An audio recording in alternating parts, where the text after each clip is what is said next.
નમસ્કાર મિત્રો ગાજિયા મેઘ વરસ્યા નહીં।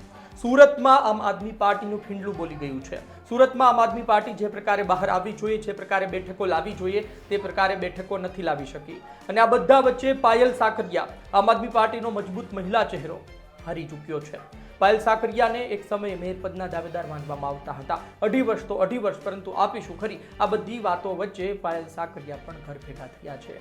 સુરતની જનતાએ જનાદેશ સંભળાવ્યો છે અને તેમાં મનોજભાઈ સોરઠિયા હોય કે પાયલબેન સાકરિયા હોય, તેમણે કહ્યું છે કે અહીં આમ આદમી પાર્ટી નથી જોતી, અહીં પાયલબેન નથી જોતા, અહીં મનોજભાઈ સોરઠિયા નથી જોતા। અતિ મહત્વની વાત એ છે કે એક પછી એક સભાઓ થઈ રહી હતી અને આ સભામાં મોટી સંખ્યામાં લોકો આવી રહ્યા હતા અને આ સભા તમે જુઓ તો તમને એવું લાગે કે જ્યારે મતપેટી ખુલશે, જ્યારે પરિણામ આવશે, ત્યારે ભારી બહુમતી સાથે આ બધા જીતશે, પરંતુ થયું ઉલટું। સભામાં લોકો આવ્યા પરંતુ મત ન આપ્યા।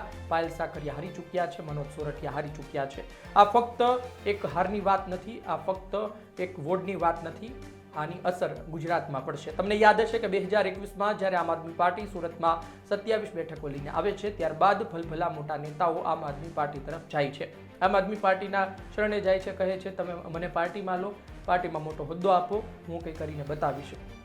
2022માં બેશક કંઈ ઉકળે છે, આમ આદમી પાર્ટીના ધારાસભ્યો જીતીને પણ આવે છે, પરંતુ વાત એ છે કે આજ સુરતમાં ફરી જે ઉદય થયો હતો તે અસ્ત થવા તરફ છે। એટલે કે સુરતમાં આમ આદમી પાર્ટી જેટલી મજબૂતાઈથી બહાર આવી હતી તેટલી જ ઢીલી પડી ગઈ છે।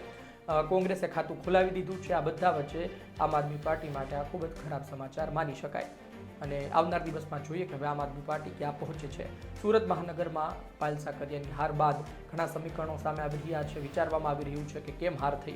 એક સમયે પાયલ સાકરિયાને ઓફર આપવામાં આવતી હતી કે આટલા કરોડ આપી આવી જાઓ ભારતીય જનતા પાર્ટીમાં, પરંતુ આ પાયલ સાકરિયા પોતાનો વોર્ડ પણ ન સાચવી શક્યા। એ પણ સત્ય છે અને સ્વીકારવું પડે। આપનો અભિપ્રાય કોમેન્ટ બોક્સમાં લખજો। આપ શું વિચારો છો, તેની હાર પાછળના કારણો આપને શું લાગે છે, જરૂરથી લખજો। ધન્યવાદ।